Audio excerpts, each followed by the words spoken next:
वृंदावन में बिहारी जी की अनन्य भक्त थे। नाम था कांताबाई। बिहारी जी को अपना लाला कहा करती थी। उन्हें लाड दुलार से रखा करती और दिन रात उनकी सेवा में लीन रहती थी। क्या मजाल उनकी लाला को जरा भी तकलीफ हो जाए। एक दिन की बात है, कांताबाई अपने लाला को विश्राम करवा कर खुद भी तनिक देर विश्राम करने लगी। तभी उसे जोर से हिचकियाँ आने लगी और वो इतनी बेचैन हो गई कि उसे कुछ भी नहीं सूझ रहा था। तभी कांताबाई की पुत्री उसके घर पे आई, जिसका विवाह पास ही के गांव में हुआ था। तब कांताबाई की हिचकियाँ रुक गई।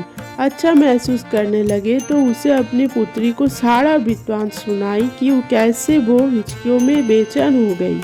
तब पुत्री ने कहा कि माँ, मैं तुम्हें सच्चे मन से याद कर रही थी, उसी के कारण तुम्हें हिचकियाँ आ रही थी, और अब जब मैं आ गई हूँ तो तुम्हारी हिचकियाँ भी बंद हो चुकी है। कांताबाई हैरान हो गई कि ऐसा भी भला होता है। तब पुत्री ने कहा, हाँ माँ, ऐसा ही होता है। जब भी हम किसी अपने को मन से याद करते हैं तो हमारे अपने को हिचकियाँ आने लगती है। तब कांताबाई ने सोचा कि मैं तो अपने ठाकुर को हर पल याद करती रहती हूँ, यानी मेरे लाला को भी हिचकियाँ आती होगी। हाय मेरे छोटा सा लाला हिचकियों में कितना बेचैन हो जाता होगा। नहीं, ऐसा नहीं होगा। अब से मैं अपने लाला को जरा भी परेशान नहीं होने दूंगी।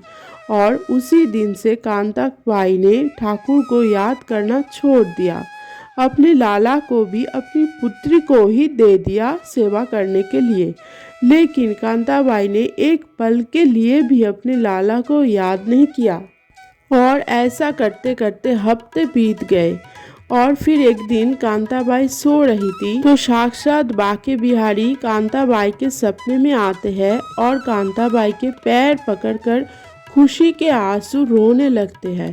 कांताबाई फौरन जाग जाती है और उठकर प्रणाम करते हुए रोने लगती है और कहती है कि प्रभु, आप तो उनको भी नहीं मिल पाते हो जो समाधि लगाकर निरंतर अपना ध्यान करते रहते हैं। फिर मैं पापिन जिसने आपको याद भी करना छोड़ दिया, आप उसे दर्शन देने कैसे आ गए।